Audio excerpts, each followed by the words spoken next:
Hello guys, कैसे हैं आप? उम्मीद करते हैं आप सब खैरियत से होंगे, खुश होंगे। देखने जा रहे हैं नेक्स्ट पार्ट, तो करते हैं स्टार्ट।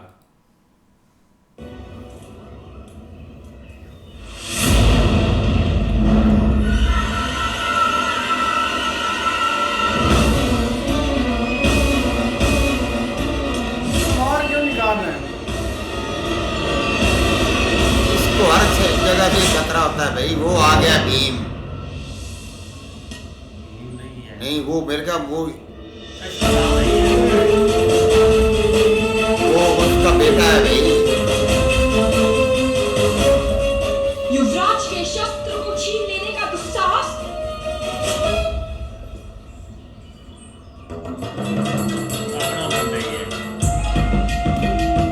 मूर्ख दुशासन, साहस नहीं, शिक्षण।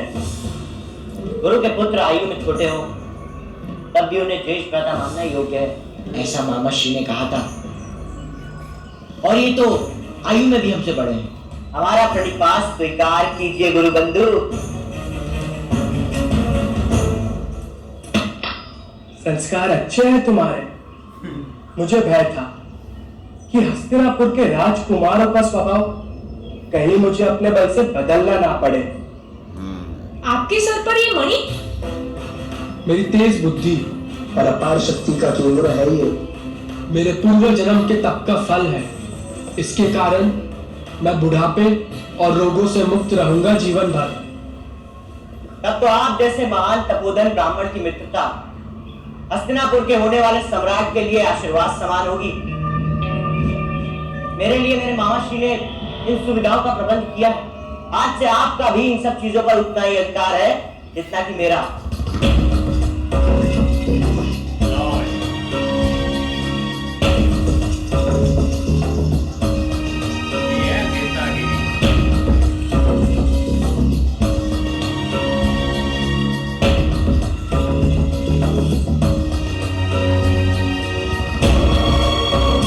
सुगंधित तेल में जलता दीपक, इतनी अधिक सुविधा। राजभवनों में जीवन वास्तव में सुखदायी होता है। ये तो कुछ भी नहीं। जिस दिन आप हस्तिनापुर के राजगुरु बनेंगे उस दिन सुविधाओं का ढेर लग जाएगा। ये आपके मित्र का वचन है।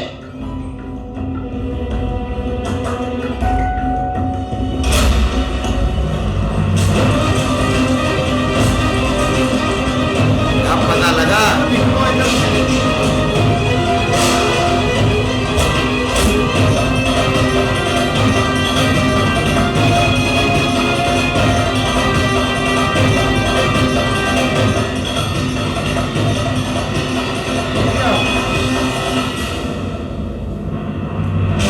गुरु जी होता है भाई।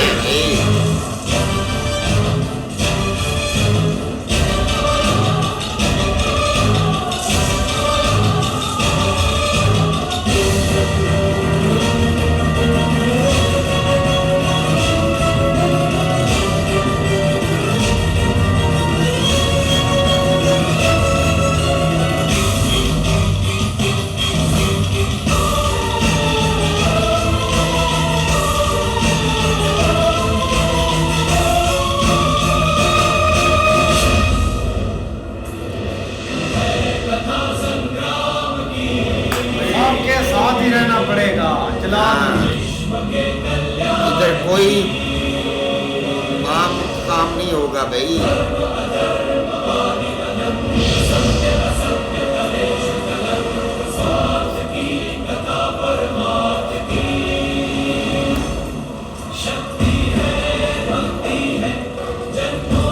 लो जी। लो जी।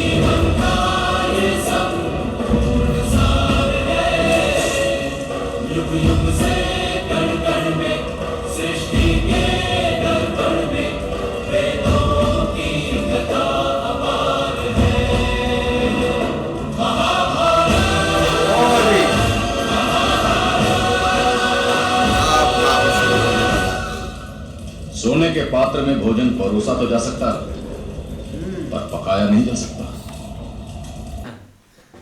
चलो। इस आश्रम में विद्यार्थियों के लिए किसी भी प्रकार की सुविधा माना है।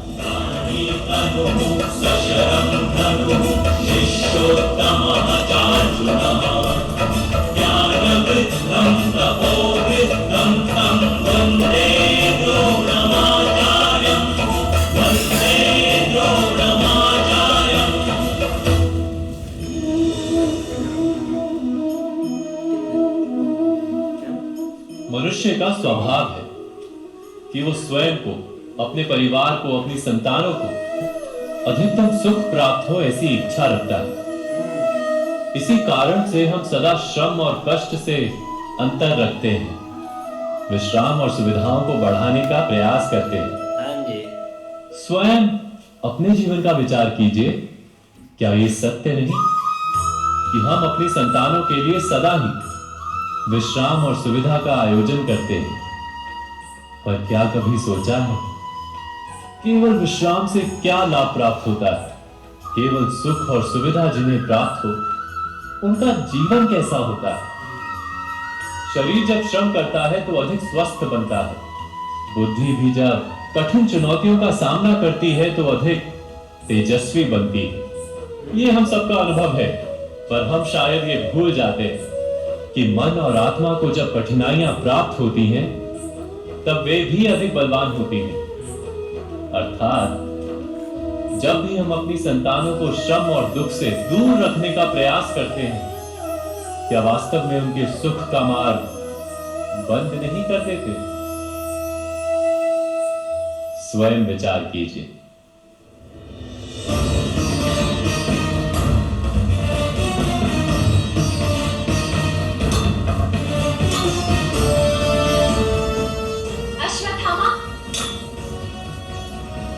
अश्वत्थामा पुत्र, ये उत्तम वस्त्र, सोने के उपहार, इन्हें अग्नि में क्यों डाल रहे हो?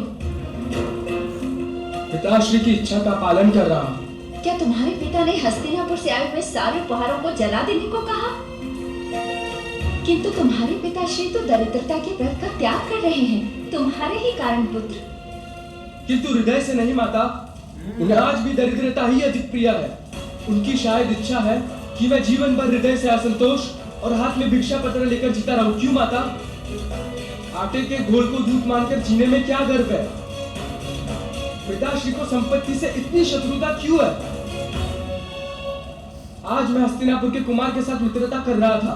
वो कुमार कल हस्तिनापुर का सम्राट बनेगा और उसकी मित्रता मेरे भविष्य को सारे सुख और सुविधा से भर सकती थी। लेकिन पिताश्री ने मेरे लिए उस मित्रता का मार्ग भी बंद कर दिया। मित्रता 4 प्रकार की होती है पुत्र।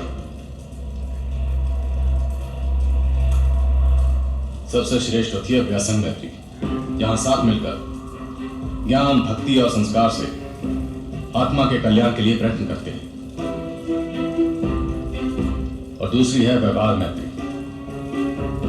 यहां सभी मित्र मिलकर परिवार, कुल, समाज और राष्ट्र के हित की चिंता करते हैं। और तीसरी है व्यवसाय मैत्री, जहां संपत्ति प्राप्त करने के लिए प्रयत्न किया जाता है साथ मिलकर। और अंतिम है व्यसन मैत्री, जहां केवल मनोरंजन प्राप्त करने का आशय होता है। गुरु कुमार के साथ तुम्हारी मैत्री किस प्रकार की है? इस मैत्री से क्या प्राप्त करने की आशा है तुम्हें? अब तक मैंने जीवन में प्राप्त किया ही क्या है जो चुनाव करूं? अश्वत्थामा, इस प्रकार से अपने पिता से बात मत करो।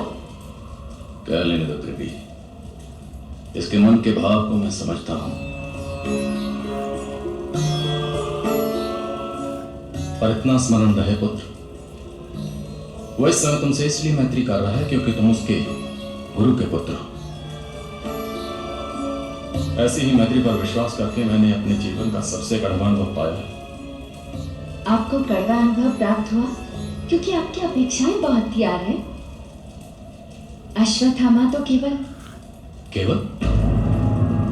शब्द का प्रयोग कर रही हो तुम। क्या चाहिए इसे?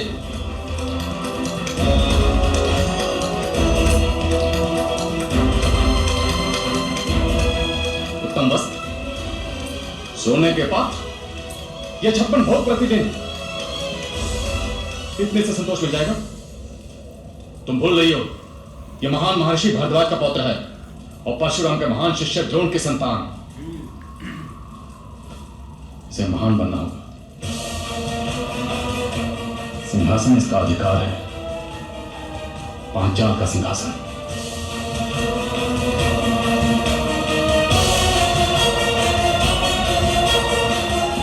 पांचाल के सिंहासन पर तुम्हें मैं बिठाऊंगा। ये तुम्हारे पिता का वचन है पुत्र, वचन है।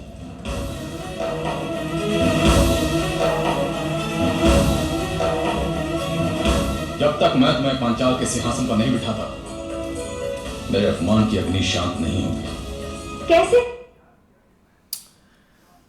लो भाई, बिल्कुल यार। एक इधर तो आते ही ना जो दुर्योधन है ना, वो तो दोस्ती पे उतर आया है। मतलब अपने जो है ना मामा शकुनी वाली जो बातें हैं इधर आके उसने शुरू की है, लेकिन गुरुजी आ गए और उन्होंने रोक लिया उसको।